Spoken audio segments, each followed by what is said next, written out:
Welcome to the Action Playbook. I'm Jason Fox. And I'm Coach Robin. And we're helping leaders take action in life and business.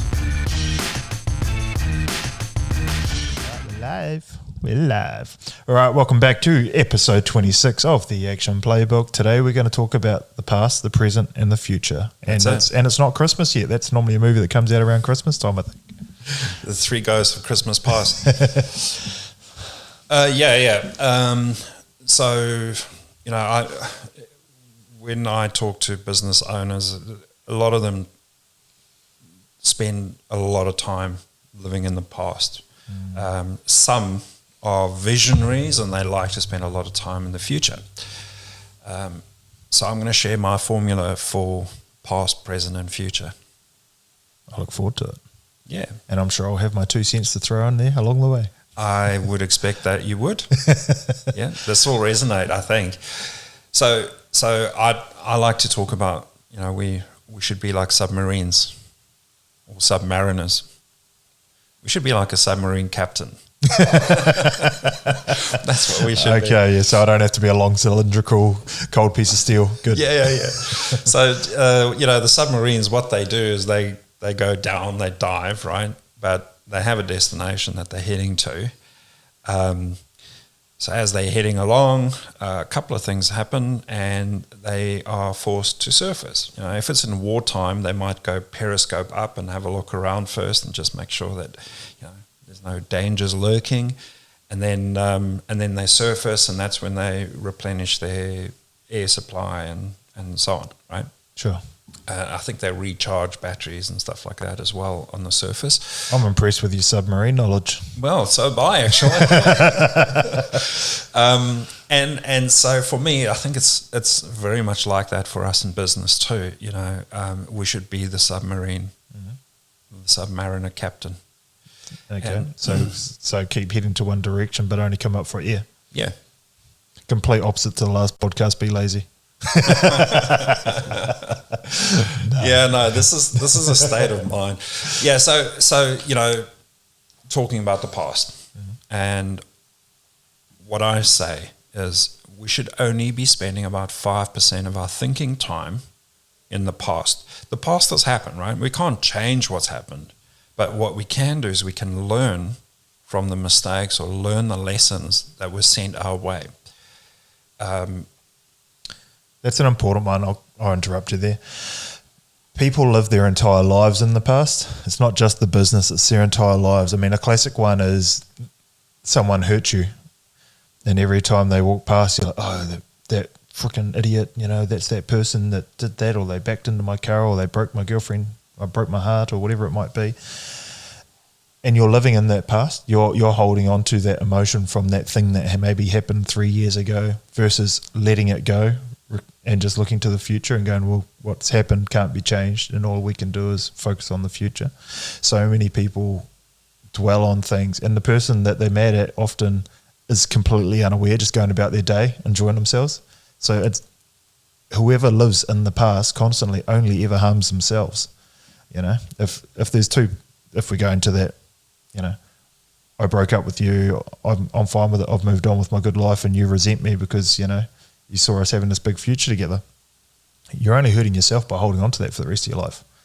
So that's the same, whether it be in your business or whatever it might be. Oh, you know, 2008, that was terrible. Oh, you can't believe what that did to our business. And the media said that we're going into a recession again. So it's going to be the same. It's going to be exactly the same. We'll get batten down the hatches. Bullshit. Absolute bullshit. Yeah. Don't look in the past. Yeah. Yeah, you know, don't regret. That's the other thing. You know, so all these events that happen in the past all start to form our beliefs, our identity, even our values, which are important, right? But then have grace with yourself as well. So those beliefs and even your identity, you can change. Yep. So if you change the perspective of regret to learning, and take the lessons from those events that have happened, but then put that into the future version of yourself. This is what I want to become. So have grace with yourself, because here's what I do know. we all make the best decision we have. Best decision at the time with the information that we have, the tools that we have, and so those things that we've done in the past happened because we didn't know better. So have grace with yourself and move on. Don't regret. Learn. The lesson in the L is always greater than the lesson in the win. Yeah. Often a win just comes naturally. Oh, I did a quote and I got the customer. Brilliant. I did a quote. I didn't get the customer. Why didn't I get that customer? Oh, actually, we didn't follow up the quote. Oh, there's a lesson. Mm-hmm. Or we did follow up the quote, but we priced ourselves out of the market, or we priced ourselves too cheap, and they thought that, no, there's no way they could do the job for that. They're cutting corners, whatever it might be. There's more to be learnt from the L. Yeah. Yeah, I agree.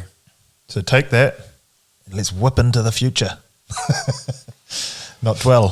So 5% in the past, sure. Right? Another one, at BNI we have this education segment in the networking meetings, and one of them was brilliant.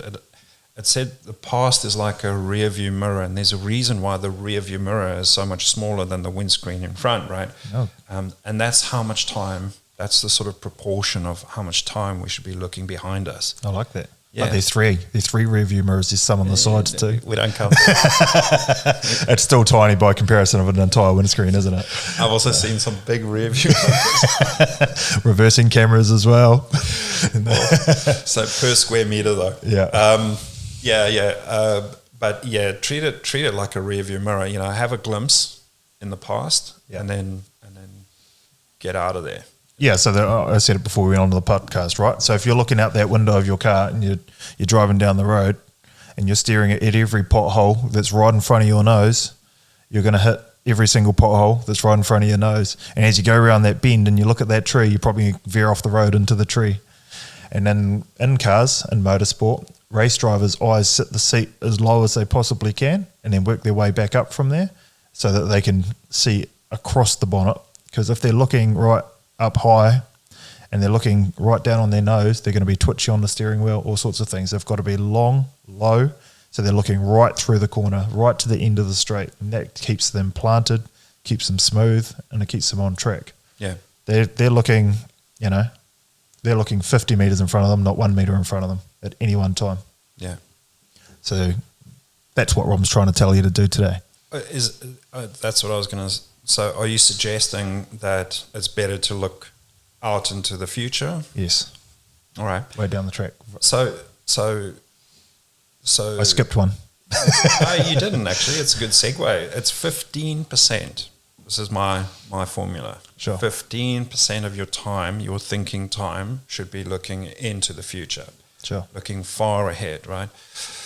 It's like driving at night, right? When you're driving, your beams are shining in front of the car, but every now and again you put your high beams up and you look further out, and that's how it should be. So I think I'm disagreeing with you there. Could that be, Jason? Oh, yes. Most people disagree with me. Well, wife definitely does. Give her a call, you'll get on. Look, the formula is 5% past, 15% future. The future is important, and that's why you're doing 3 times as much thinking about the future as you are in the past, right? It's also why the front windscreen is so much bigger, so that you can see clearer moving forward, and that's what thinking time in the future is for. However, what is the controllable is what's happening now.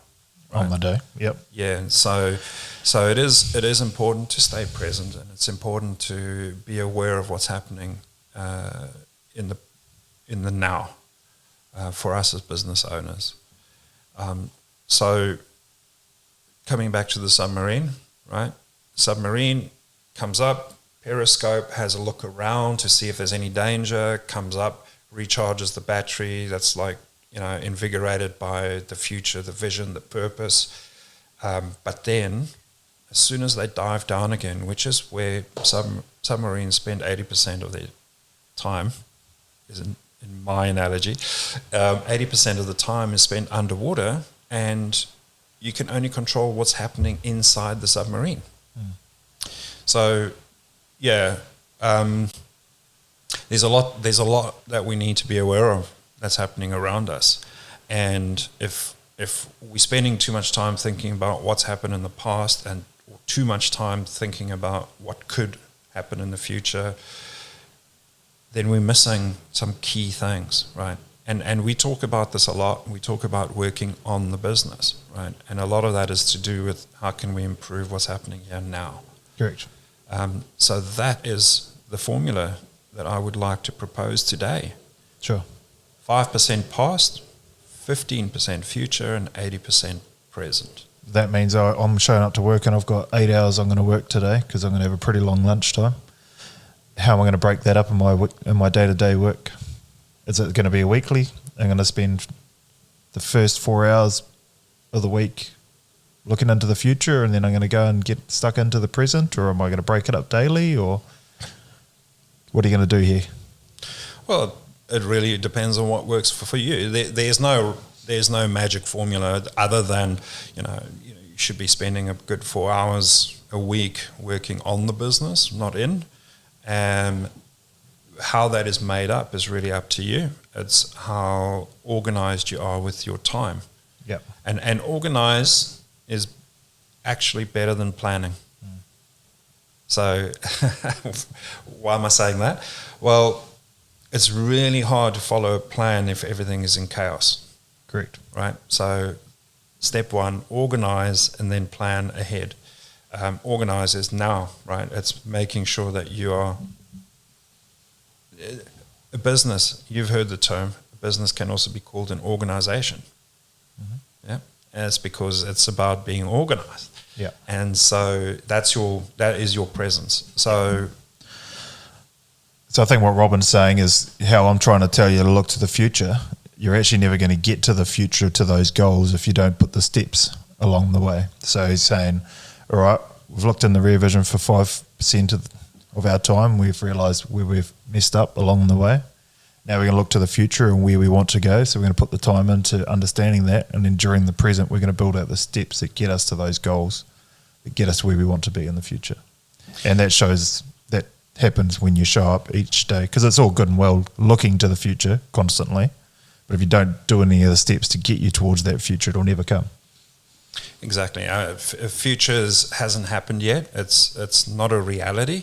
So the decisions and the choices that we make today will either take us closer or further away from that future that we envisage for ourselves. As a wise turtle once said, yesterday is history, tomorrow is a mystery, but today is a gift. That's why it's called the present. Let's get out there and take some action.